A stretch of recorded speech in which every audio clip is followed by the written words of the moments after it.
Hello everyone, welcome to Macro Talk. It is Tuesday, I believe, December the 9th, 2025. This is Macro Talk, and this evening we're going to be talking about a gift idea or two. Several actually, 74 to be precise. We're going to get to that in just a second, but let me remind you first, on Friday we have episode number 6 of Crystal Art. Harold Hall and I will be helping you guys get organized, and we'll be talking about birefringent photography, which is what we always talk about because that's the whole point. And this week your assignment, you will remember, was to do a combination photograph, two compounds, two different crystal types on the same image. And that's always fun and exciting. I've got some great ones. I've got some videos, so does Harold, but that doesn't mean you don't have to bring them too. So please bring your photographs, your videos, and be ready to share them. That will be Friday, 2 o'clock. Your invitation is in the blog article that I posted today. And Saturday, after stack number 37. And this is going to be the last after stack on the 2 a month schedule that we've been keeping up. This is number 37, and I think 37 is plenty to be doing twice a week. We've covered so much ground, all of it's on video on YouTube, so what we're going to do is we're going to cut it back to once a month. I haven't decided which weekend we're going to do it. It'll still be at 10 o'clock on a Saturday morning, but I'm going to try to put it in a place that will give me an actual day off. So I'll let you know as soon as I know, but there will not be a second after stack in December. No after stack in December. What will that be? 9th, 13th, well, it will be the day after Christmas, won't it? So Boxing Day, no after stack. All right, the competition. I hope you've all had a chance to take a look at the competition results video with me and Stuart Wood, looking at all the winners and the honorable mentions. It was a great competition, some really nice photographs. Congratulations to our winners. And we are now already into December, wild card competition. Everybody, whether you've won this competition before or you haven't, is welcome to submit 2 images. I just want to remind you though, if you are one of those people who has won in the past, any time in the last 5 years, what I need you to do is write the word winner right before .jpg in the title of your photograph.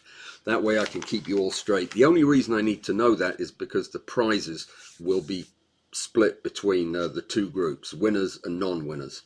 Somebody asked me last week, I think it might have been Art, left a question in the chat that I missed. And the question was, no, it wasn't Art. I can't remember who it was, but the question was this. Does it count if you came in 2nd or 3rd or 5th or 7th? Are you still a winner?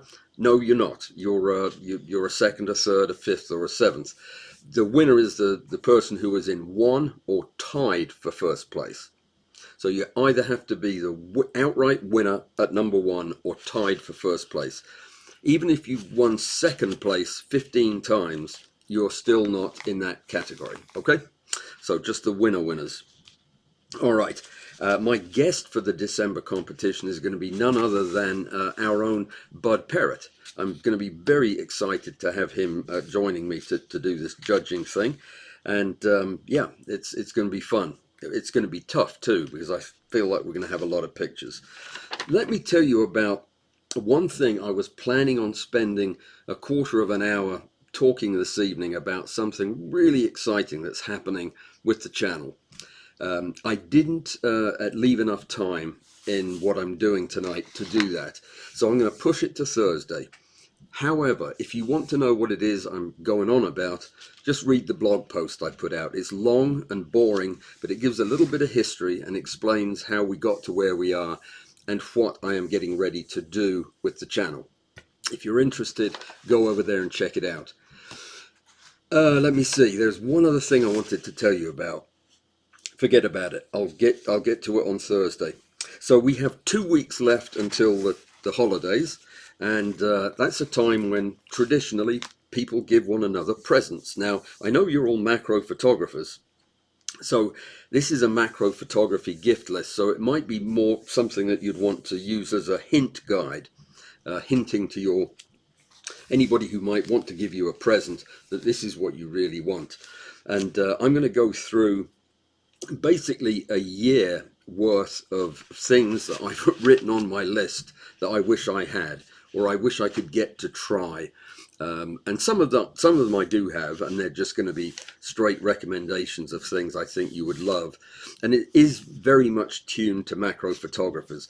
I think landscape photographers might get a little less out of this, but it's a whole big mess of stuff. Now, originally, when I started writing the list, I was including other things that would make great presents, things that I would want to get in my stocking at Christmas, and it included tools and apparel and books, a lot of things that were kind of peripherally related to what I do, but a lot of it was, you know, kind of DIY stuff, and I just didn't think it fit, and there wasn't time to cover it anyway. So I'm keeping the list strictly to photographic equipment. There's another reason I'm doing that. It's just, it was much easier for me to pull together all the links. Everything that I'm going to talk about is linked in an article on my blog post that I posted half an hour ago that is called Wish List Links. If you go there, you will see every link to B&H for every item that I talk about. Okay, and if you for any reason can't find what it is you're looking for, let me know and I'll help you find it. And it would of course help me hugely if you were to do that.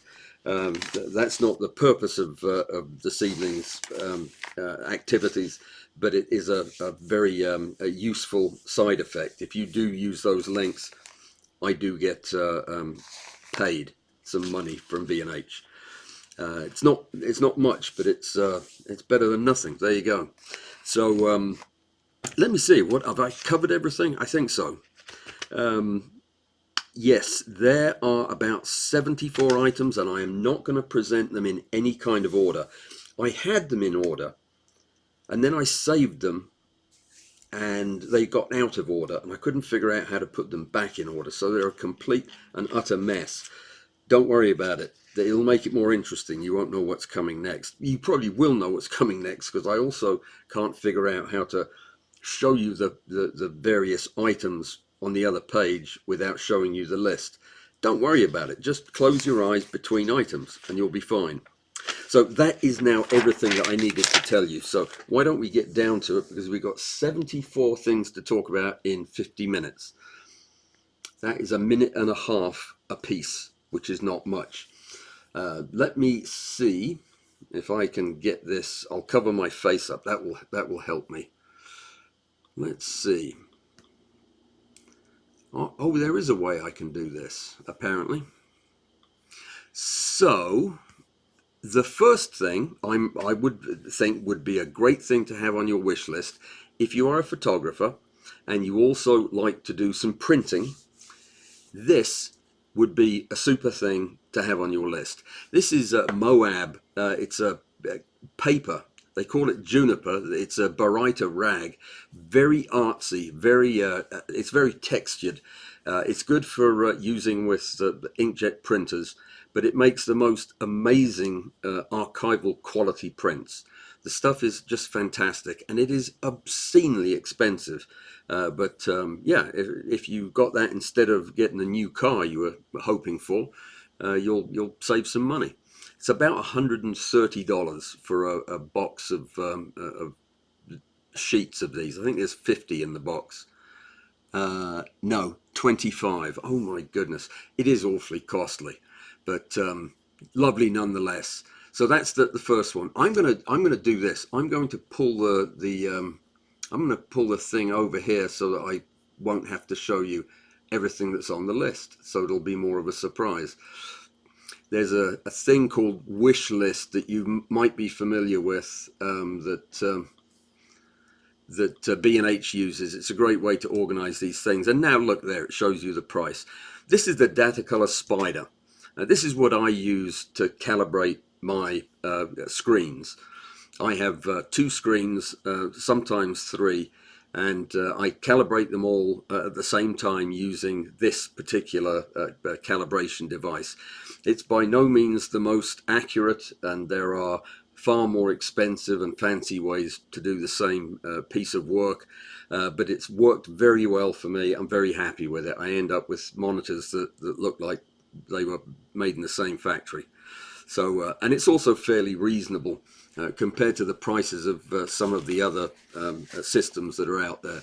It's the Datacolor Spider. You know, I didn't put a link for that in the thing. So there you go. That's on me, my problem. So moving it back again, but this is going to be irritating as all get out for you guys. I'm sorry about that, but it's better than spoiling the fun. Item number 3 on the wish list is the most capable computer that I have ever used.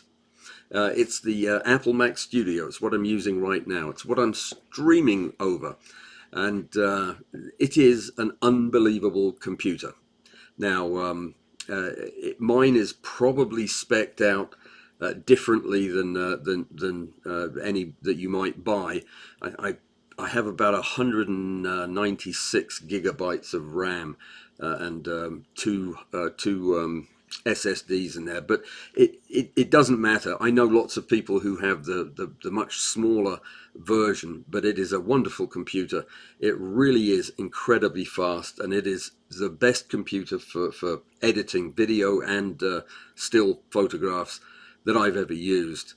Very, very fast, and just a joy to use. Now, I was going to include a screen with this, but I didn't. I should, though. I should have done. This is the one that I have, and the one that I would recommend. It just disappeared. It's one of these anyway. It's the 27-inch Apple. Oh, there you go. That's what it is. I had to press that button. It's not working. Forget about it. Let me move this back. That's the Studio is what it's called, the Mac Studio, and definitely something that you should take a look at. All right, let's go to the next thing on the list. Now, some of my stuff is fancier than others, as you'll see. This, for example, is not a particularly big present, something you might want to just give somebody you don't like very much, a roll of gaffer tape. This really is the best tape I've ever used for managing things like cables and getting the studio put together. This stuff is really, really good. It doesn't leave residue on things. Everything's not sticky after you use it, but it holds it down and keeps it down. I like this stuff better than Gorilla Tape. It feels more like a thick painter's tape, but it goes on. It comes off the roll easily, goes on great, and then stays stuck as long as you need it. But when you peel it off, you don't leave a pound of glue on the floor. An absolutely fantastic gaffer tape, if ever there was one. Bet you've never seen that on a Christmas list before. This was a very honest list. Let me see, what's next? Oh yeah, I put some studio stuff on here because I think we all do a little bit in the studio. This is the Savage, or it might be Sauvage. I don't really know. Sauvage super white seamless background paper. I use this stuff a lot in the studio. It comes on a big roll, as big a roll as you want actually. It's not cheap, but it is incredibly heavy and white and makes for fantastic backdrops. And when it gets all scuffed up, as it eventually does, you just cut it off and roll another piece down. I've been using this for years, and I still have the first roll I bought. So that says a lot. And I didn't buy the 150-foot one. I bought, I think it must have been the 36-foot one, because I use that as a backdrop for a macro in my studio. Very, very nice background paper. The best I've ever used. Absolutely. All right. Where's my mouse thing? There. Well, this isn't moving. What have I done wrong, guys? Why is that not moving? How strange. Bizarre, even. I've never seen that before. I have caused something in the... Ah, that might have been it. Yes, okay. Bear with me. You know, computers are not my thing. Everybody who has asked how I'm feeling, by the way, thank you very much for your concern. I'm feeling atrocious, but slightly better than I was. My cold turned into a sinus infection, and there you have it. This is a very boring gift that anybody on your list who's a macro photographer will love. It's a Samsung 4 terabyte PCIe NVMe SSD. Did you understand any of that? It's a hard drive, external hard drive for your computer, and it holds lots and lots of information. And this is one of the better ones that you'll find out there. It has great reviews. It's a little expensive at $270, but it's fairly painless. I don't have one. I want one though. So there you go. That's the criteria for getting onto the list. I've been looking at these for quite a while. They look fantastic, and I've read great things about them. Okay, we'll go to the next thing on the list, which is also for macro photographers. In fact, this is for everybody. Even if you're not a photographer, you need to get this, because this is the only bargain you'll ever get from Adobe. Forgive me, Mike, for saying that. That wasn't fair. But this is the Creative Cloud Photography Plan. This package of software contains exactly what you need, and only what you need for editing photographs. It has Lightroom and it has Photoshop, and you can get them both for, you know, what, $240 a month. Man, that's gone up. It used to be you could get them for, I think, about what was it, $20? No, that is $20 a month, isn't it? Now as I think about it, there's 12 months in the year. That hasn't changed price then, which is very, very reasonable. And you get some storage with it as well, which is great. I don't know how anybody who is serious about photography can get by without these two tools. I know a lot of you do, and do very well. I just don't know how I would do it. I rely so heavily on both of these programs, one to store and catalog my photographs and the other one to edit them. It's just a must-have for me. And this was back in the day when I couldn't afford to be buying any other programs than the ones I absolutely needed. This was what I relied on. This particular package, which makes Adobe's incredible programs accessible to people who might not otherwise be able to afford them. This is a deal. You definitely should consider grabbing this if you don't have it. You won't find anything better, and the cheap programs won't even come close to what you can do with this stuff. All right. A book. I wasn't going to do books, but this is a book that I give to most of my students, those who could use it. It is a fantastic book. It's been around for a long time, and it's in its 5th edition, I think, something like that. It's by Phil Hunter and Stephen Biver. It's just a really, really thorough book on photographic lighting. Everything that you need to know is in that book. It's very thorough, very easy to read, and it's well worth the money. It's the perfect book on light for anybody who is a student of photography. Everybody should read it.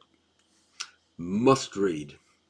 Okay, next up on our cavalcade of Christmas gifts is the first of what is going to be many visits to Godox land, I feel. This is the new, I guess they call it the Nano, somewhere they call it that, but it's the X3 Pro S touchscreen. Teeny tiny little thing. I think the Nano actually is even smaller and has just 3 groups available, but this is a shrunk down version of their regular trigger. This particular one is for Sony, but they make them for all the usual cameras: Canon, Fuji, Nikon, and Olympus. And you just slap them on the way you do with the old ones, and they'll trigger your 3 or 4 groups. In this case, it's obviously 4.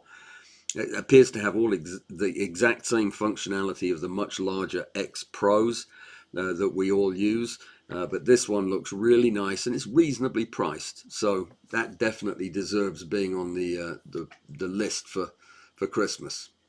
It's on mine anyway. Let's see, we have some other stuff related to light coming up as well. Quite a bit actually. And the next one is just a really solid, reliable, full-sized flash from Godox. I have one of these and it's broken because I left it out in direct sunlight and it's done something to the screen on the back of the flash. My fault. So yeah, I'm stuck with it. But the price of this is fantastic. You get the older trigger, the X Pro, with now 5 groups on it, plus the flash. And this is one of their better flashes. Now, it is not the V685 that has a rechargeable lithium battery pack. It does take regular batteries that go in there. It takes 4 AA batteries. As I say, I have one of these. I like it. I trust it. If you're using a diffuser like what is it, AK diffuser? That sounds more like a rifle than a diffuser. But anyway, that particular type of diffuser works really well with these larger full-size flashes.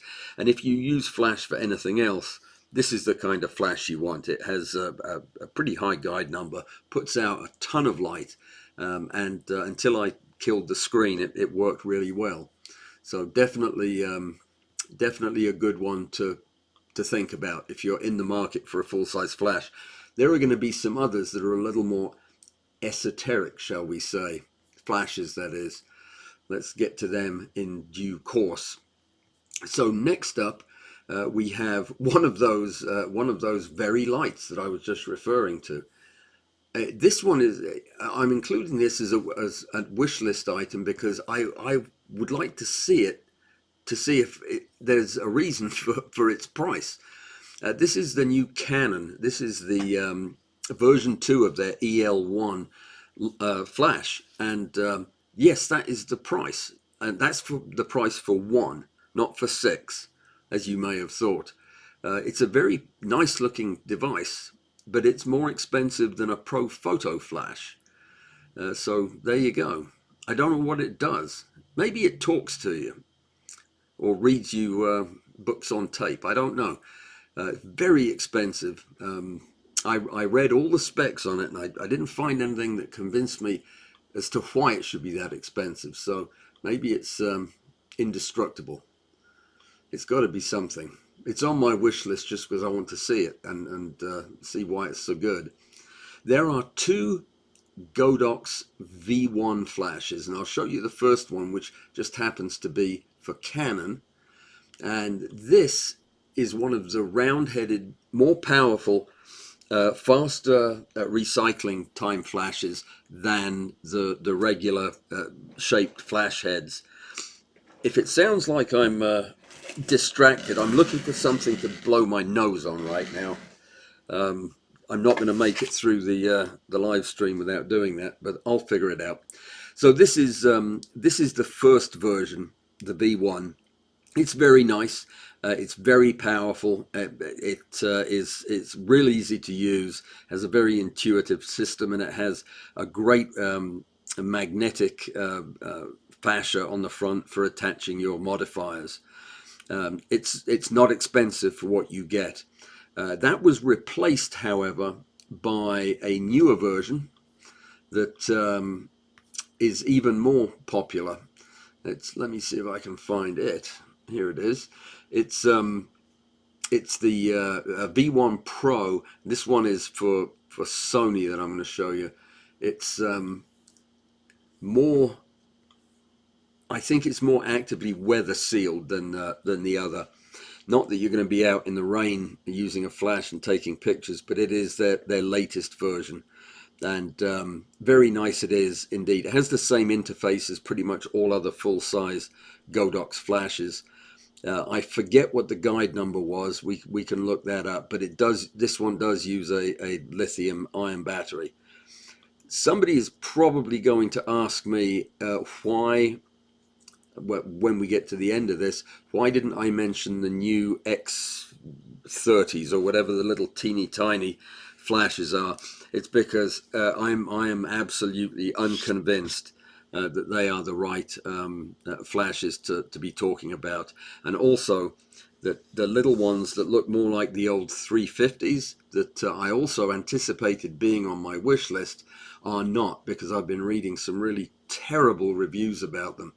These things have been having some problems with not taking photographs, sending black images over to the camera by not firing. So who knows? I need to do a lot more homework before I'm ready to put something like that on the list. So for the time being, our close-up outdoor flash is still going to be the top recommendation. Is always, I think, going to end up being the R1C1. In this case, just the R1. It doesn't have the commander. Modern Nikon cameras, the latest DSLR, the 850 or the New Z cameras, can fill the role of the commander through their creative lighting system, and they can fire the flashes.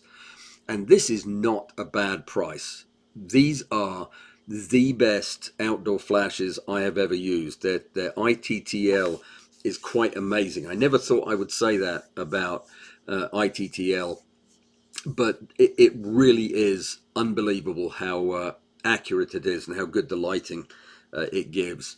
Very reasonable price. You're just not going to get any better if you're going with a multiple unit type system like the MF12. MF12s are, to me, the best option in the studio because they last the longest time. They have the most sustained and reliable flash. Their color never changes, and they hold a charge forever. They're fantastic in the studio. They just don't have the same kind of TTL that these do. That's my only reason. But they would be the two macro flashes that I would always, I think, end up listing at the top because they are that good. Now, that doesn't mean there aren't other flashes for other cameras. And I know a lot of you guys use Olympus, the OM1 system, and this is the STF8 twin flash from Olympus is a very good similar kind of device, except for the gigantic cables hanging off the side. Yeah, it's made for micro four thirds. That's why the flashes are a little bit smaller, I guess. But I've never actually used this, but I have spoken to people who have. It's a very reliable flash, and because it's powered from the mothership there at the back, it can carry a charge for quite a long time. It has full TTL support for the Olympus system, and as you can see, you can reposition those flashes just like you would with the R1 from Nikon. There's another picture of it from above. Yeah, it's a tad bit clunky looking, isn't it? But there you go. This is also something that's on our wish list, believe it or not, as is this. Well, there you go. I could just have used that one picture. So the Olympus light is an interesting one. I mentioned the camera. We'll get to that in a minute, but that is also something that I would really like to get my hands on, mainly because some of the best photographers I know are using this system for field macro, and that makes it very interesting to me.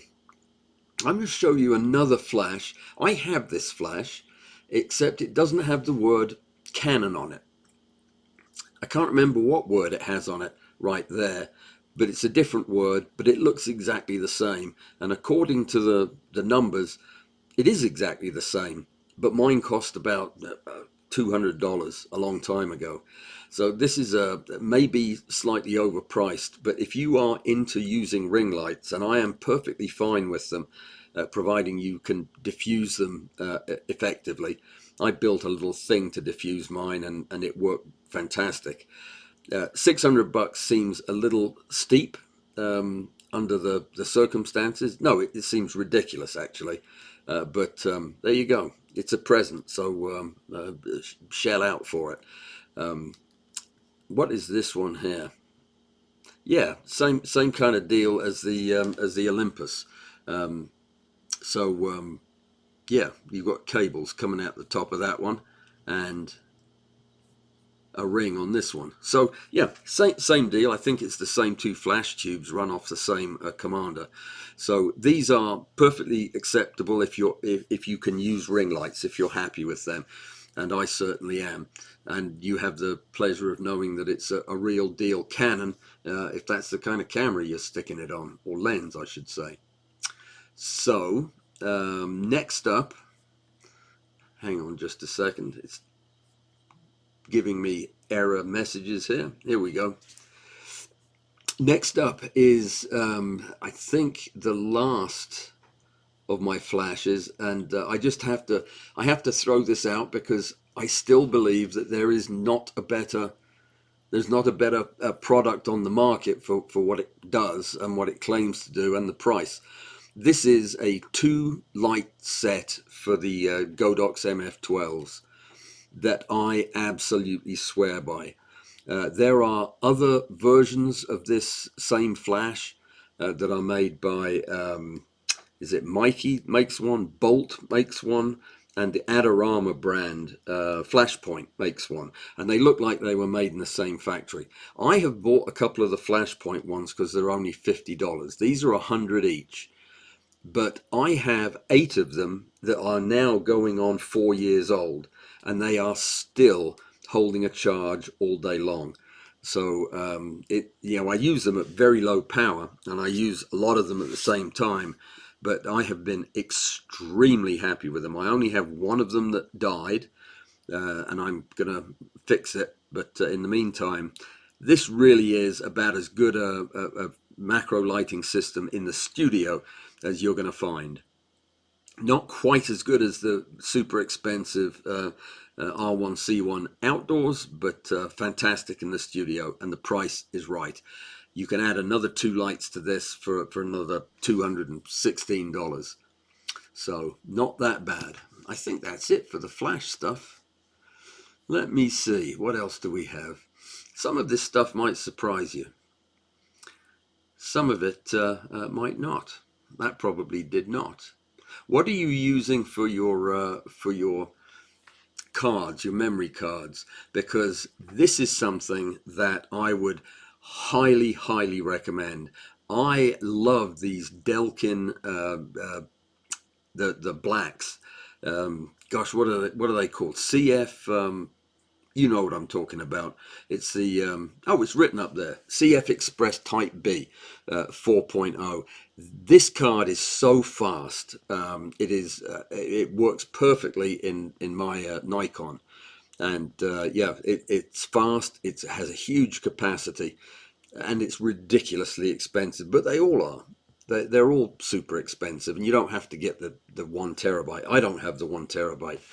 I have way less than that. They make it with, well, I guess the black's only come in 512. Maybe I have a different version of the black, but I like this company. They give you a lot of assurances that they'll look after you if there's a problem. Yeah, it does work with the Z8. If there's a problem with your data on it, but they're very sturdy.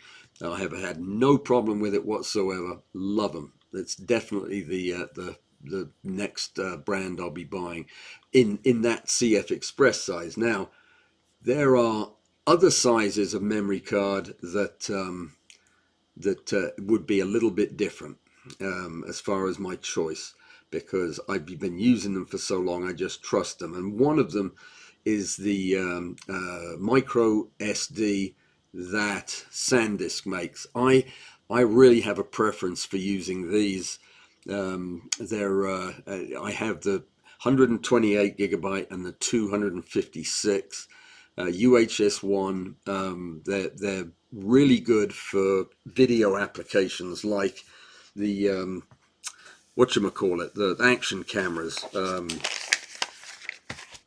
they've got a name. I can't remember. They got so hot and burned my hands I stopped using them. But yeah, these cards were the kind of capacity you need, and they're fast enough to write at the speeds you need for video. I am not a big believer in using massive cards, by the way, because you know, if you lose or break a huge card, you can lose a huge amount of information and a lot of video or a lot of photographs. I prefer using the smallest card that I can get away with for what I'm doing. But this is great for the video when I'm shooting videos for the channel. It's perfect. It'll hold, you know, an entire project without any difficulty at all. Very nice, very reasonably priced at like $23.50 or thereabouts. What is next? I think we have one more memory device that I wanted to plug. Oh yeah, this was the first CF Express card that I tried, and I'm still using it. This is a really nice one, the Extreme Pro from SanDisk.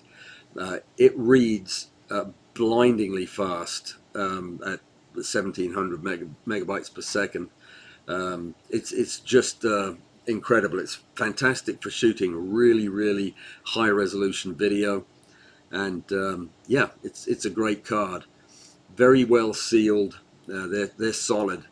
Every bit as good as the other one, and of course, you know, I'm buying them in this size or one size larger, and that's a lot less money.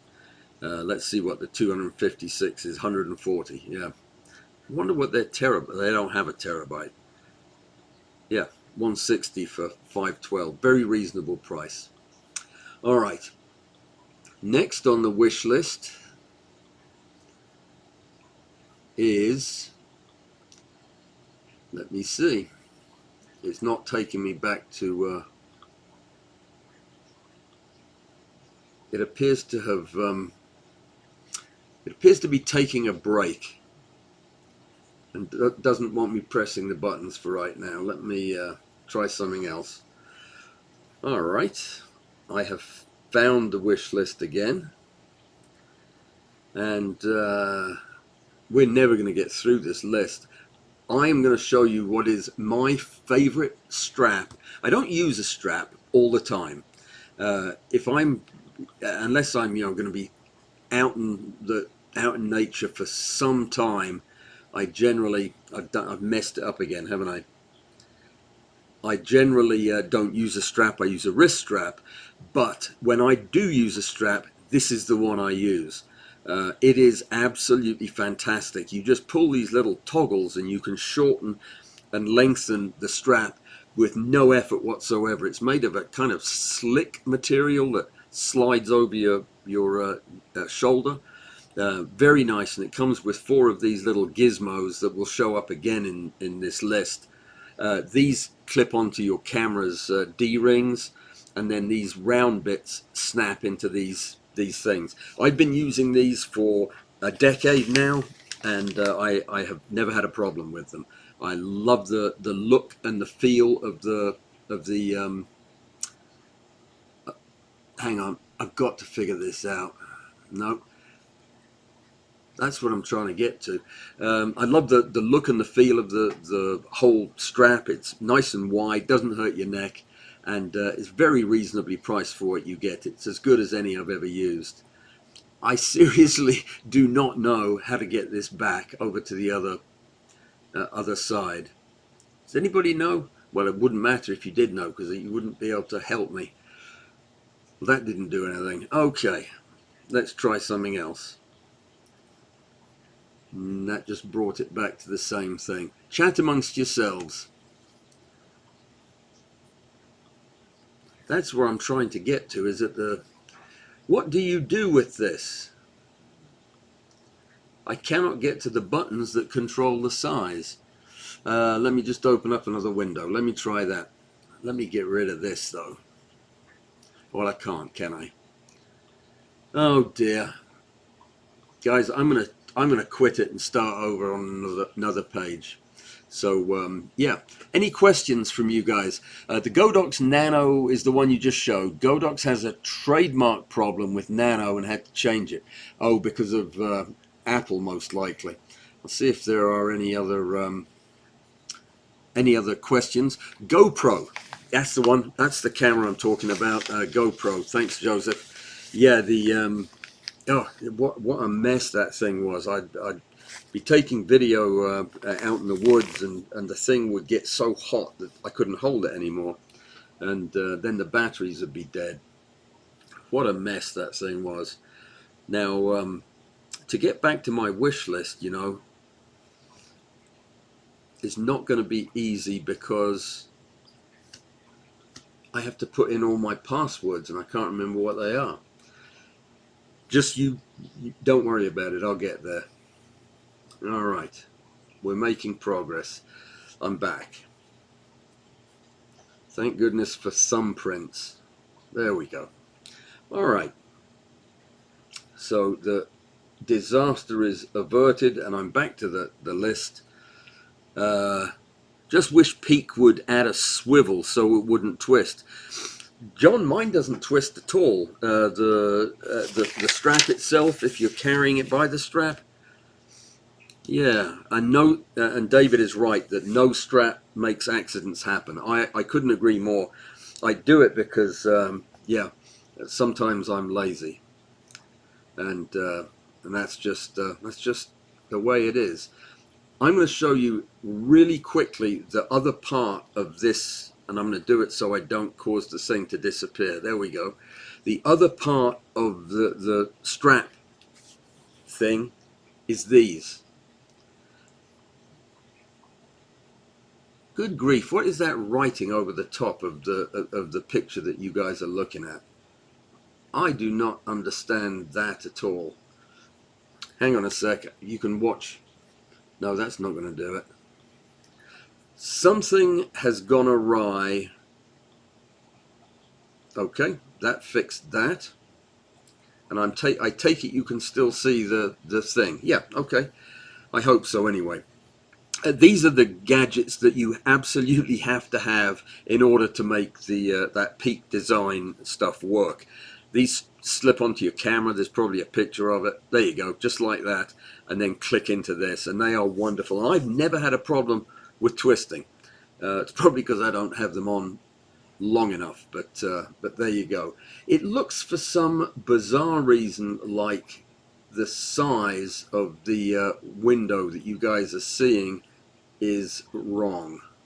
Let me see if I can fix that. I don't know how this happened. Probably all those buttons I was pressing.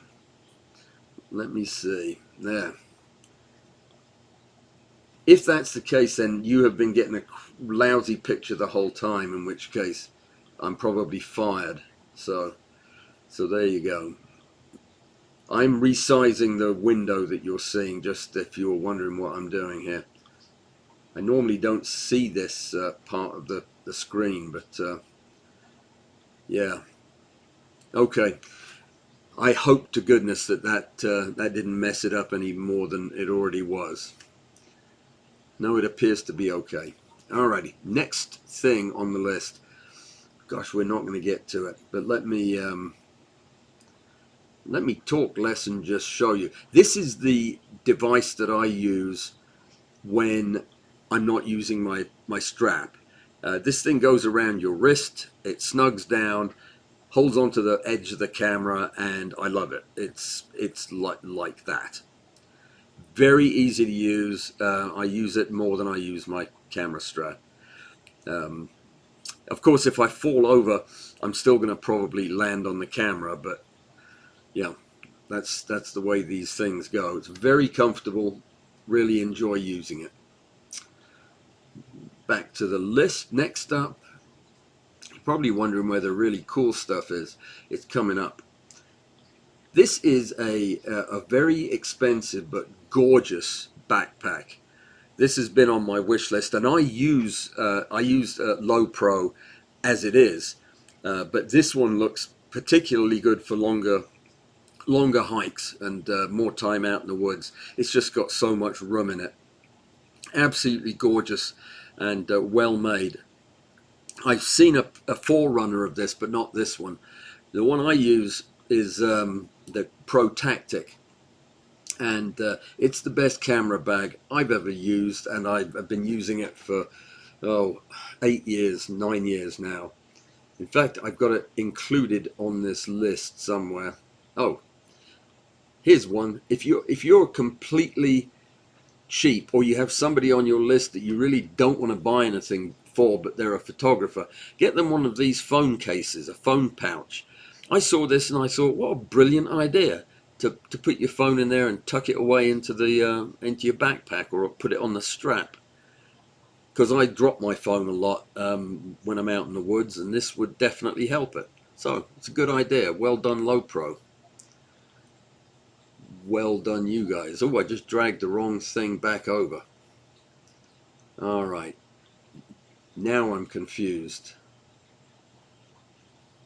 Oh, I see what I did. Nope, I don't. I do not see what I did. Oh dear. All right. I'll tell you what. This is going egg-shaped in a hurry. Oh, so for some reason, all of my screens moved over at the same time, and I don't know how that happened. And in the process, of course, once again, my wish list disappeared. My goodness, this is so frustrating. I'm going to open it again, I suppose. Bear with me, guys. Are you having fun? Oh, here it is. All right. I've got to stop moving my fingers around so fast on this trackpad. I think that's what the problem is. So I'm back at the list, and we're getting there. I'm going to have to talk faster. Next thing up were a couple of straps. I'm going to show them to you, because this is the kind of thing that if you use that backpack that I just showed, the Lowepro, if you lose these like you will the first time you go out, they are vital for holding tripods and things to the back of your bag. Invest the money and buy them for your Christmas for yourself. They're cheap, and I just did it again. They're cheap, and they work. They work really, really well. They're made of tough elastic material. And you didn't see any of that because I didn't change the screen. I should be ashamed. I'm not gonna go back and show it to you again. Instead, I will move on to the next thing on the list. You'd have thought I could have been a little more organized than this. How about buying yourself a camera stand like that? What a treat that is to have that. I have one of these. Of course, I'll rub it in a little bit. I got it in an auction, and I spent, I think, $100 on it. Might have been less than that. Yeah, it was a good bargain for sure. But yeah, that's it. It's from Cambo, and that's their mid-range. God knows what their full-size range looks like. This thing weighs 100 pounds, and it is so as solid as a rock. Fantastic for product photography and the like. Yeah, very, very happy with that. Beautiful, beautiful piece of equipment. Make a great Christmas present for somebody. I fixed mine all up. I painted it and got all the little dings and stuff out of it, and it looks great. Here's something. It's from Vanguard. They make tripods. I saw this thing and immediately thought, oh my goodness, that is exactly what I would want in the studio. This is a ginormous rotating bendy arm that, yeah, you attach it. They recommend attaching it to a tripod, kind of like that, so it'll hold whatever you want to hold. It screws into that hole on the side of your tripod up there that many have. It just looked like a really handy gadget, and very, very stout, unlikely to swivel or move. And it's only 50 bucks, 56, 60 bucks. It's gone up in the last 2 seconds. So that's definitely, that's an exciting one. That's what I want for Christmas right there, if anybody is keeping score. So next up after that incredibly interesting bendy arm, here's one that I bet you've never thought of. Do you own a tripod strap? No, but you need to. And Leo Photo, one of my favorite companies right now, has made one that is awesome. This is actually for slinging your tripod over your back. I use pieces of string and other things, and it inevitably falls off. It's cheap, it's effective, and yeah, I don't have one, but yeah, it looks like it's the dog's you know what's. So there you go. Great Christmas present there. All right, now we've got some other attachy kind of stuff that you know what? We aren't going to have enough time to get through everything, so I'm going to let you cheat and look ahead. How about that? Yeah, we've only got 7 minutes left. So this is my wish list right here. You'll just see smaller pictures. So that's the tripod strap. The next thing is this Xylitu 90mm quick release assembly. These things are, as far as I can tell, exactly the same as the Really Right Stuff ones that they make for a lot more money than $24. And they are fantastic for keeping your rails straight in your macro studio setup. Take my word for it, these are fantastic quality. I've got a bunch of them. Look at these little things. They're little bits of steel made by Pro Media Gear. They're very nicely priced at $6. You know you could go buy a steel rod about half a mile long for that price, and you could cut these things all day long. But anyway, we won't go there. These are made to go in those extra holes on the underside of whatever it is you have, and it keeps the camera or the lens perfectly straight on the quick release plate. I've been making these myself for years, and I was so chuffed to see that somebody was actually selling them, because they are what keep your camera straight when you only have one screw in the middle part of it.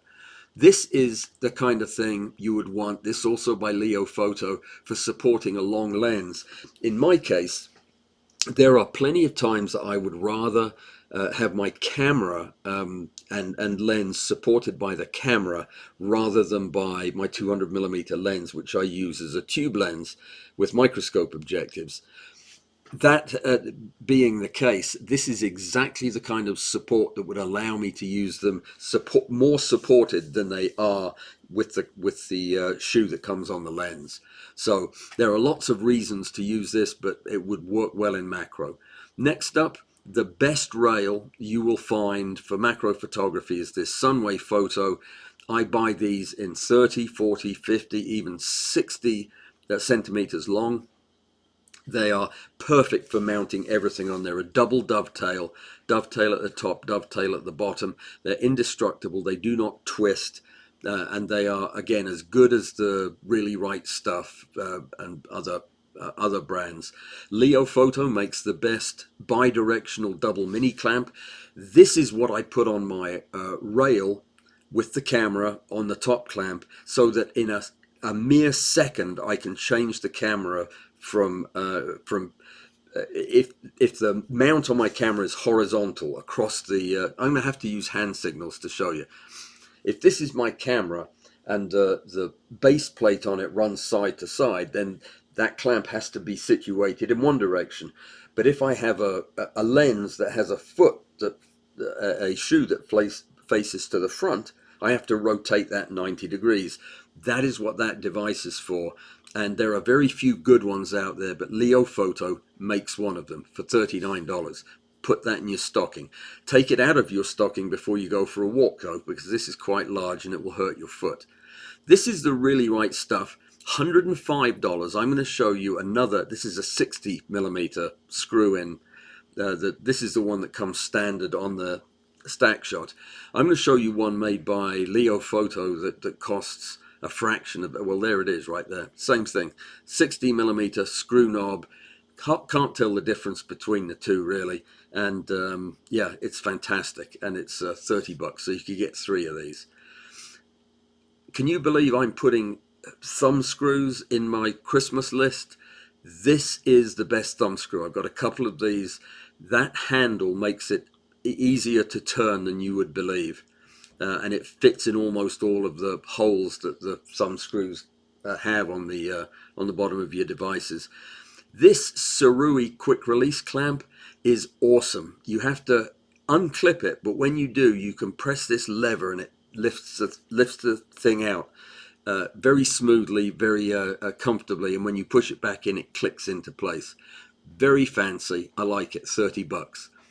I included this just because it is the best copy of the $560 55 millimeter really right stuff ball head, which is so gorgeous. I mean, it is probably the best ball head in the world, and this is just a copy of it, but it really is an impressive copy. I've seen one of these up close, and they're very nicely made. If you use small ball heads for anything, as I use for a lot of things, and you can afford the $67, get the NovaFlex, because it actually does lock the ball in place. It's very sturdy, beautiful. Leo Photo makes one of the best gimbal heads that you can buy. It comes with a leveling head, and it's not cheap. It's not cheap, but a Wimberley will cost you twice that. The NovaFlex Magic Ball, I have a couple of friends who use it and swear by it, and you know, I trust them, so I put that on the list. This is Leo Photo's version of the low profile 55 millimeter ball head, and I put that in to show you that it's half the price of the other one. And yeah, and there's the actual really right stuff one, which is 560. So this is the best, and these copies are awfully close. Certainly I wouldn't have any problem using either of them. Benro has come out with a new geared three-way head. This is the old one right here at the bottom, and this is the new one, which is super fancy looking. I don't have this one. I've had this one and had zero problems with it for the last 5 years. I love it and recommend it to anybody who's looking for one. Here's a look at this tripod. What's wrong with it? You're right, it has an extra leg. It's a quadrupod from Really Right Stuff. Absolutely gorgeous looking tripod. Yeah, I'll make fun of it, but do I want one? Yes, I want one. NovaFlex makes a gorgeous pro tripod called the Trio Pod. Leo Photo makes one that looks almost indistinguishable from the Really Right Stuff, except it has the right number of legs, as does Robus. And yeah, there are a lot of companies now that are making really sturdy, well-made, full-size carbon fiber tripods. Are they ever going to, you know, get close to the TVC Really Right Stuff? Probably not. But I'm never going to be able to afford one of those, so there's some options. The Canon 100mm RF, old lens, everybody knows that's a must-have lens if you're a Canon shooter. Venus Optics now has a 100mm f2.8 tilt shift macro lens. What in the world you'd use it for other than product photography, I don't know, but it looked fascinating. They also have a 35mm non-macro lens that I would love to have for architectural stuff, so I threw it in there. I've always wanted to shoot the macro AWPhotography Voigtlander lens because it gets such incredibly good reviews as a macro lens, but yeah, I put it on the list. Why not? It's my list.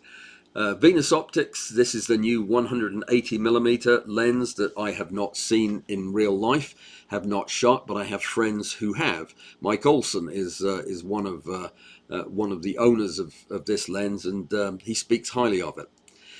I put this one on because for $100 less, TT Artisan makes a 100mm f2.8 macro lens for the Leica cameras in this case, but I think they make them for all kinds of brands. TT Artisan makes some decent lenses. I've used a few of them, and I thought I'd put that in there just for anybody who was interested. I took the Irix off the list because, yeah, I'm not as impressed with that lens at all, the Dragonfly thing.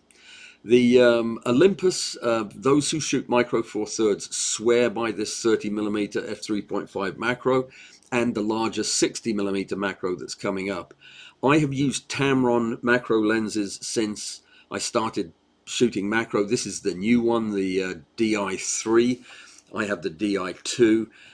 This is supposedly a better lens, and it's fixed a few of the niggly problems the other one had, but I love this lens, used it for years.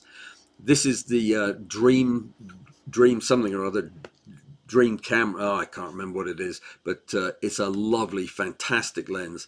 Apochromatic ultra macro lens 2x. This is a fantastic lens, and one I could not recommend more highly. I threw this TT Artisan in because it's a 17mm f4 tilt shift lens that's $509. Get a Nikon equivalent will cost you 1,500 or 2,000 or something. This is the 60mm for the OM Olympus system. A very, very nice lens. I used it last year, 2 years ago, when I had an out-of-town guest who brought this lens, and I really thought highly of it. It's a nice lens. Everybody should have a 70 to 200mm lens in their bag, because this can be one of the best macro lenses for if you have a good camera, big sensor, you're good at taking pictures without too much shake. You can use this for photographing dragonflies and other things from a distance. It's a lovely lens for that purpose. And this Canon, this particular lens is so hot looking. I mean, it's got to be worth having in your bag.